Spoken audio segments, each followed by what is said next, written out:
স্বামী মারা গেছেন, এই অবস্থায় স্ত্রীর বিয়ে হওয়া দরকার, কিন্তু ছেলে মেয়ে বড় হয়ে গেছে, এখানে সন্তানদের দায়িত্ব কি? এটা এ বিষয়ে গতকাল কক্সবাজারেও বলেছিলাম।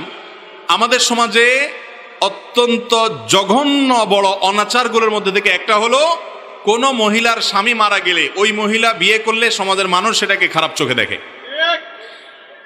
আর কোনো বুড়ো বৃদ্ধ মানুষ যদি, বয়স্ক মানুষ যদি মারা যায়, তার স্ত্রী যদি থাকে, অথবা কোনো মহিলা মারা যান তার স্বামী থাকে, ওই ভদ্রলোকের ছেলেরাই তার বিয়ে চায় না।